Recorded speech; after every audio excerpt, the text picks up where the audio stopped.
Okay, LA.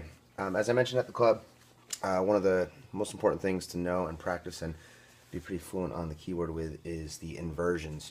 What you want to think about in traditional inversions, many rules, all rules are meant to be broken at some point, so the fingering will change. But in general, just to practice at a good habit, take your C chord. We're doing 1-3-5. 1-3-5 in the right hand for root third fifth. First inversion is 1-2-5.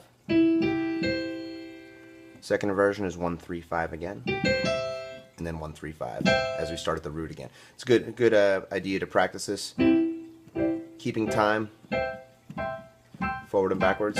Not about being fast, it's about being good. Left hand is subtly different. 5-3-1, 5-3-1, 5-2-1 when it comes to that second inversion. Root, first, second, and then root. When you're comfortable, try hands together. Again, it's not about being perfect, it's just about getting comfortable.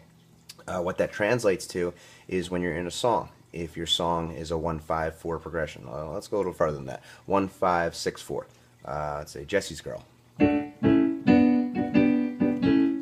That's in the key of D. I'll bring it into the key of C so we don't need the sharps right now. But 1-5-6-4. You already know your theory, so I'm not worried about major and minor. You know, 1, 4, and 5 are major, and that 6th chord is minor. So if I have, I wouldn't want to play this going.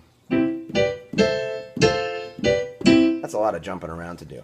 So I want to think, where's my nearest inversion? Okay, well, if I've practiced C inversions and D minor inversions, and then E inversions, eventually I'm going to hit F and G. So I know all these G chord inversions as well. So 1, 5. There's my G chord, G, B, and D. So instead of this to this, I'm going bum, bum, bum, bum. And then A minor is my next one. Of course, I'm not going to, I could go there if I want, I could go to here, or I could just do this. And that leaves me right next to the 4th finger. And notice that I'm left off in this A minor chord with 1, 2, 5. And if you take a good look at it, that's actually an A chord in the second inversion, which I previously mentioned. Second inversion on the right hand is 1, 2, 5 typically. So we have 1, 5, 6. There's that A minor inversion. If I want to practice A inversions, 1, 3, 5, 1, 2, 5. There's the one I'm using. 1, 3, 5, 1, 3, 5. It's not about having the perfect fingering all the time. You're going to trip and fall a few times. It's no big deal. But you'll find out that executing a song, getting through a passage, whether it's a scale or a grouping of chords, proper hand position is 90% of the battle.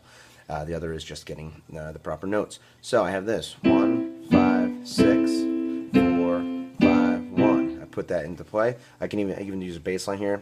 I usually use octaves in the left hand. But maybe I just want to do single notes. Okay, well I could keep my hand in this F position here, and I could do.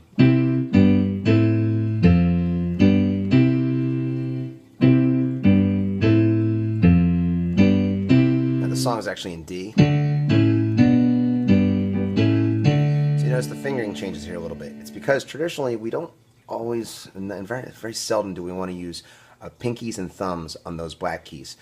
We rather get our longer fingers onto those black keys. And I'll explain that more with a scale video for the next video. But more importantly, just practice the inversions. Practice them solid, practice them broken. The idea is go forward and backwards. And take that one part at a time. Nothing fancy, just get used to the inversions. Think of any song you want and say I have a 2-5-1 progression in the key of C. 2 is D minor, 5 you can throw in the 7th if you want to be dominant 7, and then to 1. Extended voicing or just a solid triad. Alright, so take that to start. Cheers.